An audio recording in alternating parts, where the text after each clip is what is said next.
नमस्कार प्रेक्षकांनो, स्वागत आहे आपल्या या यूट्यूब चॅनलवर। तर आता आपल्याला पाहायला मिळणार आहे की राणीला आता इकडे इंद्राने साडी नेसून दिलेली आहे। तर लास्टपर्यंत व्हिडिओ बघा, समजेलच काय झाले नेमके ते। नमस्कार प्रेक्षकांनो, तर आता इकडे मालती जी असते आता इकडे ती तर तिची बॅग घेऊन निघालेली असते। म्हणजेच आता इकडे हे जे काही पण असतं ते फक्त इंद्रा राणीचाच हाच प्लॅन असतो। आता इकडे मालती बोलते, तुम्हाला जर माझ्यासोबत राहायचं नाही ना तर मला सुद्धा तुमच्यासोबत राहण्यात काही एक इंटरेस्ट नाही आहे। या झोपडीत तुम्हीच राहा तुमच्या त्या राणीसोबत। आणि आता असं म्हणून इकडे ती तिची बॅग भरायला निघते। आता इकडे राणी जी असते ती बोलत असते, अहो इंद्राजी सर, तुम्ही तरी समजून सांगा मालती मॅडमला, अहो आबा तुम्ही तरी सांगा। आता इकडे ते दोघंही काहीच बोलत नसतात। आता इकडे राणी धावत धावत आतमध्ये जाते आणि आता इकडे राणी म्हणजे इकडे मालतीला थांबवण्याचा प्रयत्न करते। ती आता इकडे कोणाचंही काहीच ऐकत नाही आणि आता इकडे ती बॅग भरत असते। आता इकडे ती बोलते, मला ना तुझं तोंडही पाहायची इच्छा नाही आहे आणि हो बरं तू तिकडे, आणि तिला ढकलून देते। आता इकडे ती तिची बॅग भरते आणि सरळ आता इकडे बाहेर निघून येते। आता इकडे त्यावर आबा बोलतात, जर तुमची हीच इच्छा असेल तर तुम्ही जाऊ शकता, तुम्हाला कोणीही अडवणार नाही। आता इकडे त्यावर ती बोलते, हो का, मलाही काही एक इंटरेस्ट नाही आहे आणि मी सुद्धा जाणारच माझ्या त्या घरात। आणि आता इकडे ती बोलते की चल विक्रांत। आता असं म्हटल्याबरोबर इकडे ती बोलते, काय रे विक्रांत, तुम्हाला कुणाला त्रास तर नाही आहे ना, तुम्हाला काही म्हणजेच तुम्हाला काही प्रॉब्लेम तर नाही ना मी आलेली। आता इकडे त्यावर विक्रांत बोलतो, नाही मालती आई, आम्हाला कोणालाच प्रॉब्लेम नाही आहे, पण मात्र तुम्ही असं तोडून येण्यापेक्षा सगळ्यांना घेऊन या की। आता इकडे त्यावर ते बोलतात की मी कशाला दुसऱ्यांचा विचार करू, हे बघ तुम्हाला काही प्रॉब्लेम नाही ना तर बस झालं। आणि आता इकडे ती सरळ आता इकडे तिची बॅग घेऊन निघते। आता इकडे सगळेजण तिच्या मागे मागे धावत येतात। आता इकडे ती तर त्या घरामध्ये एंट्री मारते आणि सरळ येऊन तानातानांनी बॅग फेकते आणि तिथेच बसते सोफ्यावर आणि बोलते की त्या राणीला जे हवं होतं ते झालं, ज्याची भीती होती तेच झालं, अखेर त्या दळभद्रीने माझं घर फोडलंच। आणि आता इकडे ती नाही नाही ते तिच्या नावाने शाटीश्राप घालत असते। इतकंच नाही तर आता इकडे दुसरीकडे आबा पूर्ण खचलेले असतात। एकदम ते पडणार तितक्यात राणी आणि इंद्र त्यांना एकदम खांदा देतात। आता हे पाहून इकडे ते बोलतात, काय झालंय आबा। त्यावर तिकडे ते बोलतात की मला वाटलं नव्हतं की मालती इतक्या खालचं पाऊल उचलणार म्हणून। आता इकडे त्यावर ते दोघंही म्हणजेच इकडे इंद्रा बोलतो की मला माहिती आहे की आईने जे काही पण केलंय ते चुकीचं केलंय, पण जे पण करते ते योग्यच करते। आता असं म्हटल्याबरोबर इकडे राणी सुद्धा बोलत असते, हो बरोबर आहे आबा, कारण हे जे काही पण आहे हे आमच्या प्लॅननुसारच मालती मॅडम वागत आहे। आता इकडे त्यावरती बोलतात, कसला प्लॅन, काय प्लॅन, मला तरी सांगा। त्यावर आता इकडे राणी बोलते, आबा आपण आतमध्ये जाऊन बोलूया, कारण इकडे कानाला म्हणजेच भिंतीलाही कानं असतात। असं पूर्ण तिकडे ते आतमध्ये येतात। आता इकडे त्यावर विक्रांत सांगतो की म्हणजेच आईने राणीच्या हातावर म्हणजेच तिच्या पाठीमागे गुंडे पाठवले हे खरं आहे आणि तिच्या हातावर वार वगैरे झाला हेही खरं आहे, पण मात्र असली प्लॅन समोरून चालू होतो, म्हणजेच मला हे सगळं आईने सांगितलं होतं। आता इकडे त्यावर इकडे आबा बोलतात, पण असं सगळं कसं काय करू शकतात मालती, ह्या सगळ्याने कुणाचा तरी जीव जाऊ शकतो, आपल्या राणीचा जीव जाऊ शकतो, इतकंही कुणाला म्हणजे त्यांना वाटलं नाही, म्हणजे इतक्या टोकाचं ते निर्णय कसा काय घेऊ शकतात। म्हणजे त्यांच्या मनामध्ये राग होता हे बरोबर आहे, पण एखाद्याचा जीव जाईल इतका राग, म्हणजेच त्यांनी काय माणुसकीच सोडली का। आता इकडे त्यावर म्हणजेच इकडे राणी सांगते, हो आबा, पण असली प्लॅन समोरून चालू होणार आहे। आता इकडे त्यावर आबा बोलतो, अरे पण काय, केव्हा तुम्ही हे सगळं प्लॅन केलं, मला काही सांगाल का प्लीज।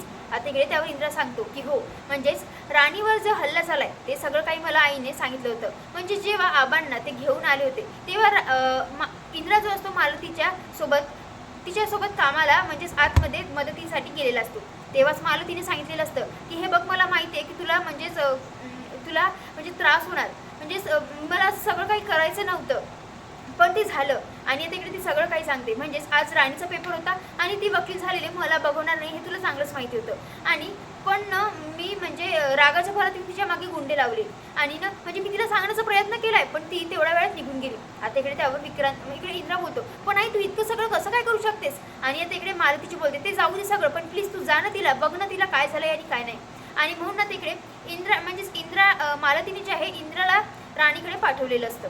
आता इकडे तो तिथे जेव्हा गेला सगळं काही झालेलं असतं आणि आता इकडे सगळं पेपर वगैरे झाल्यावर आता इकडे इंद्रा बोलत असतो की मला वाटलं नव्हतं एवढ्या खालच्या थराला जाईल, आणि आता राणी मी जे काही पण घरी जाऊन बोलणार आहे ना त्यावर तू गप्पच राहायचं, कारण हे सगळं माझ्या आईनेच केलेलं आहे। आता असं म्हटल्याबरोबर इकडे ती बोलते, काय, आणि हे बघा सर तुम्ही आधी शांत व्हा बरं, आणि तुम्हाला हे सगळं कोणी सांगितलं। त्यावर आता इकडे तो बोलतो की आईने सांगितलं।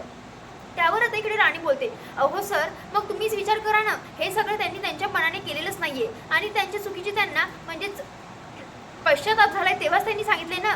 जर त्यांना हे सगळं करायचंच असतं ना तर त्यांनी तुम्हाला सांगितलंच नसतं. अहो तुम्ही त्यांची बाजू समजून घ्या की.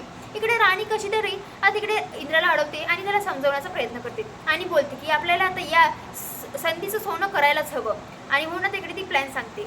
तर आता इकडे राणी जी असते आता इकडे इंद्राला सगळं काही प्लॅन सांगते आणि सगळं काही मालतीला फोन लावून सांगायला लावते आणि लगेचच ते एका जागेवर मालतीला बोलवून घेतात आणि आता इकडे सगळं काही म्हणजेच आता इकडे इंद्रा बोलतो, आई काय ग आता तुला बरं वाटत असेल ना राणीचा हात पाहून, पण पूर्ण मोडलं नाही तर तुला खूप खुशी होत असेल.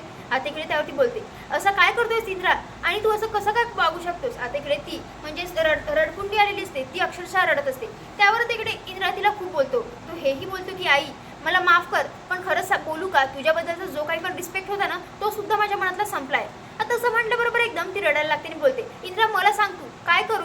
हे बघ एक आईची परीक्षा जे काही पण घ्यायसाठी म्हणजेच आईची परीक्षा म्हणून तुला जे काही पण मला सजा द्यायची आहे ना मी भोगायला तयार आहे. तुला जे काही पण करायचं असेल ते तू मला सांग, मी करायला तयार आहे. त्यावर आता इकडे तो बोलतो, खरंच करायला तू तयार आहेस का. आता इकडे त्यावर तो तिला खूप काही बोलत असतो. राणी बोलते, अहो सर असं काय करताय. आणि तिकडे मालती हेही बोलून जाते की मला हे सगळं करायचंच नव्हतं. अरे माझ्या डोक्यामध्ये असा काही विचारही आला नाही, पण मात्र हे सगळं मला उर्मिलाने सांगितलं आणि तिच्या बोलण्यामध्ये मी कधी आली ना मला कळालेलं सुद्धा नाही.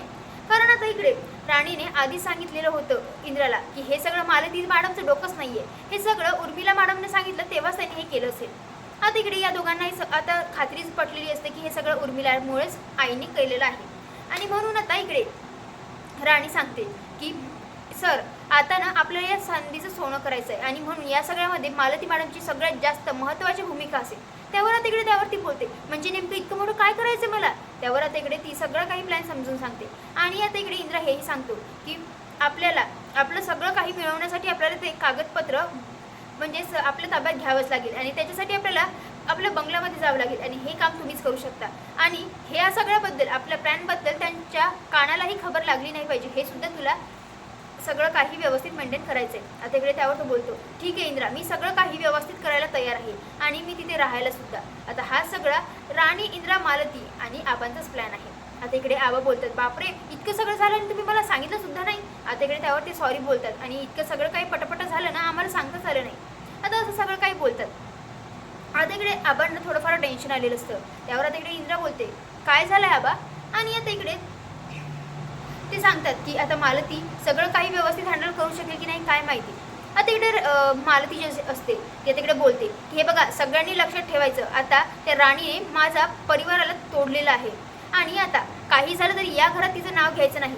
आणि विक्रांत उर्मिला सगळ्यात जास्त महत्त्वाचं म्हणजे मी तिच्या तोंडून ऐकलंय की तिला सगळ्यात जास्त पहिले ती फॅक्टरी मिळवायची आहे आणि काही झालं तरी ती फॅक्टरी तिच्या हातात जाऊ द्यायची नाही. म्हणजे ही फॅक्टरी मला माझ्या इंद्राच्या हातात द्यायची आहे हे बरोबर आहे, पण तिच्या तऱ्हेने नाही.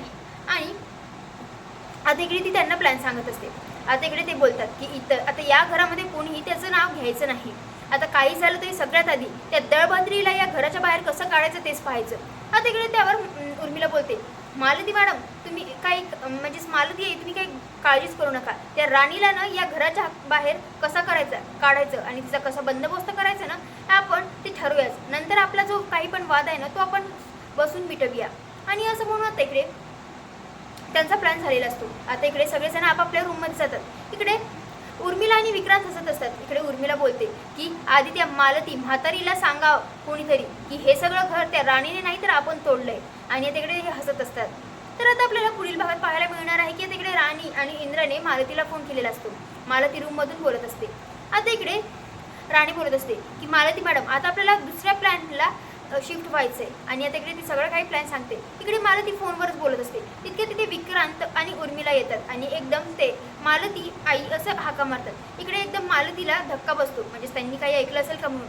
तर आता दुसरीकडे इंद्रा जो असतो राणीला साडी नेसून देत असतो. त्यावर आता इकडे राणी बोलत असते, सर जर इथे मालती मॅडम असतात तर तुम्ही खरंच हे सगळं केलं असतं. त्यावर आता इकडे तो बोलतो की खरंच मी इतका रोमॅन्टिक क्षण मुवमेंट सोडला असता का असं तो बोलतो. तर कसा वाटला बघ नक्की कमेंट करून कळवा. धन्यवाद.